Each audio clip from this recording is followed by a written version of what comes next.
పని చేసిన వ్యక్తికి, ఒక సిన్సారిటీ ఉన్న వ్యక్తికి మీరు నన్ను ఎమ్మెల్యే కాకుండా ఎంపీ ఉండడానికి ఈ పెద్దిరెడ్డి రామచంద్రరెడ్డి చేసినటువంటి కుట్ర, దారుణం, మోసం. అంటే పడమట తాలూకులో మాత్రం ఎవరు చేయకుండా మమ్మల్ని లేపుతారా మీరు? అంటే ఇవన్నీ కూడా గ్రహించిన తర్వాత వారికి చెప్పాను, సార్ నేనేం తప్పు చేయలేదు, నన్ను రెండు కారణాలు అడిగాను. నేనేం తప్పు చేశాను, ఎందుకు నన్ను ఎమ్మెల్యే కంటెస్ట్ చేసినట్టు మనిషిని మీరు ఎంపీకి పంపిస్తున్నారు? నా దగ్గర ఏమైనా తప్పు ఉందా? పార్టీ కార్యం చేయలేదా? సంక్షేమం తీసుకోలేదా? ప్రజలు చేయలేదా? ప్రతిదీ కూడా జగన్మోహన్ చెప్పిందంతా కూడా ఆడ బటన్ నొక్కితే ఇటు కార్యక్రమం పెట్టాను. నిరంతరం కూడా నేను విలాసమైన జీవితం గడపలేదు. ఎమ్మెల్యే అంటే కరోనా వచ్చినా కూడా ప్రజలతోనే ఉన్నాను, ఏడ్చుకుంటూ ప్రజలతో తిరిగాను.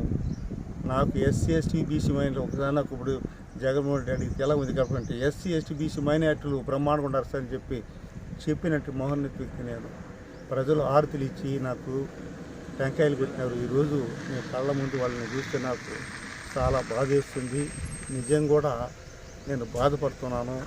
నా కోసం తపన పడి, నా కోసం వాళ్ళు ఆరాటపడి, నా కోసం వాళ్ళు టెంకాయ పెట్టి ఆరతి తీసి అన్న అన్న అని చెప్పి ప్రేమించినారు. వాళ్ళకి ఏం చేసి తీరును నేను? నా బాధ, నా యొక్క ఫలితం వాళ్ళు ఫలించి వాళ్ళకి హాస్పిటల్కి, పోలీస్ స్టేషన్కి ఎంఆర్ఓ నేనే డైరెక్ట్గా పిఏలు కాదండి, నేనే డైరెక్ట్ రెస్పాండ్ డైరెక్ట్ వాడిని నేను. నాకేముందండి? వ్యాపారం ఉందా? కాంట్రాక్ట్ ఉందా? ఏది విధంగా బిజినెస్ ఉందా? బస్సు రూట్లు ఉందా? నాలాంటి వారికి మీరు ద్రోహం చేస్తారండి? ధర్మమేనా మీకు అది? పదవుల కోసం, ఆస్తుల కోసం కాదండి. నేను ఎమ్మెల్యే ఉన్నా లేకపోయినా ప్రజాసేవ చేసి వచ్చాను తప్ప నేను నారాయణ స్వామికి నా జీవితాన్ని అంకితం చేశా. ఈనాడు చెంగారెడ్డి గారు ఉన్నారు, 99లో నాకు టికెట్ ఇస్తానంటే వద్దని అతను సపోర్ట్ చేశా. ఈరోజు జిల్లాలో ఏమిటి ఈ ప్రవర్తన?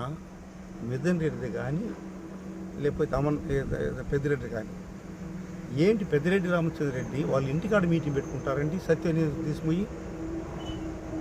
ఆయన నిజంగా వెళ్ళి చదువుకున్న వాళ్ళ సత్యవేడి కాన్స్టిట్యున్సీ 100 కిలోమీటర్ దూరంలో ఉందండి. సత్యవేడి కాన్స్టిట్యున్సీ